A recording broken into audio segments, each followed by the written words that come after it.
உங்களுக்கும் எனக்கும் பல நாள் தொடர்பு உண்டு. நான் ஏதோ அமைச்சர் ஆனதுக்கு அப்புறம் உங்க நிகழ்வுல கலந்து கொள்ள முதல் நிகழ்வு இது கிடையாது.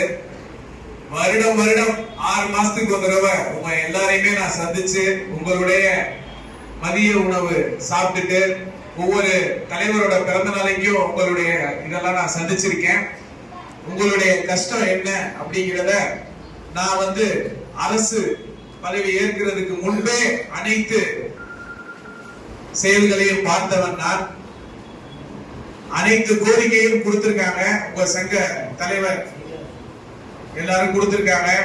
இத அனைத்தையும் மாண்புமிகு தமிழ்நாடு முதலமைச்சர் அவர்களிடம் உங்களுடைய இந்த பார்வையற்றோர் மறுமலர்ச்சி சங்கம் சார்பாக கொடுத்திருக்க அனைத்து கோரிக்கைகளையும் பரிசீலனை செய்து நிறைவேற்றுவதற்கு என்ன வழியோ அதை நம்ம உறுதியா செய்வோம்.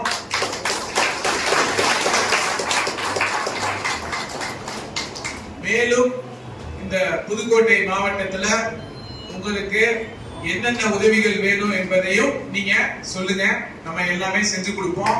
இது நம்ம ஆட்சி, உங்க ஆட்சி, எல்லாருக்குமான ஆட்சி என்று தெரிவித்துக் கொண்டு எனக்கு இந்த வாய்ப்பை அளித்த அனைத்து நல்லுள்ளவர்களுக்கும் நன்றி கூறி விடைபெறுகிறேன். நன்றி, வணக்கம். அமைச்சர் பல இடங்களுக்கு செல்ல வேண்டியிருப்பதால் அவர்களிடத்திலே ஒரு பரிமாண வேண்டுகோளை நான் முதலில் பல கோரிக்கைகளை அவர்களிடத்திலே கொடுத்தாலும் எதிர்வரும் சட்டமன்ற கூட்டத்தொடரிலே பட்ஜெட்டிலே பார்வையற்றவர்களுக்கு உதவி தொகையை சற்று 5000 உயர்த்தி தர வேண்டும் என்கின்ற ஒரு கோரிக்கையை அவர்களிடத்திலே நமது மாவட்ட அமைச்சர் அவர்களை வலியுறுத்த வேண்டும் என்று அன்போடு கேட்டு அவர்களை மீண்டும் வருக என அன்போடு வரவேற்கின்றேன். நன்றி, வணக்கம்.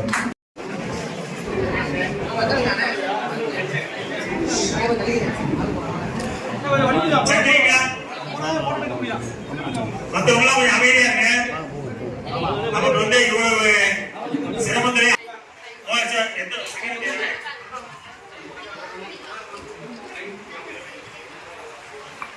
சாமிநாதன்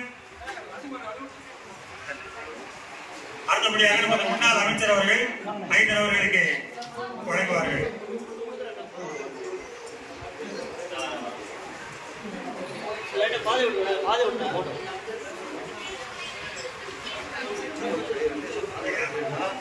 சரி, அமைச்சர் அவர்களுக்கு நேரமான காரணத்தால அவர் வழங்கவில்லை, மீட்பு வழங்கப்படும்.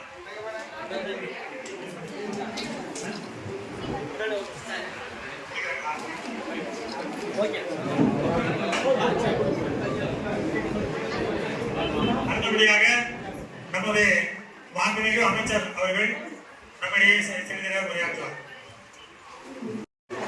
அடுத்தபடியாக அருள்மிகு திரு முன்னாள் அமைச்சர் டாக்டர் சி. விஜயபாஸ்கர் அவர்களை ஒரு சில நிமிடம் உரையாற்ற அழைக்கிறோம். ஏன்னா நான் எல்லாம் பார்வையில்லாதவர்களுக்கு உங்க குரல் கேட்டால்தான் நீங்க வந்திருக்கீங்க அமைச்சர் தெரிஞ்சுக்குவோம். அதெல்லாம் முன்னாள் அமைச்சர்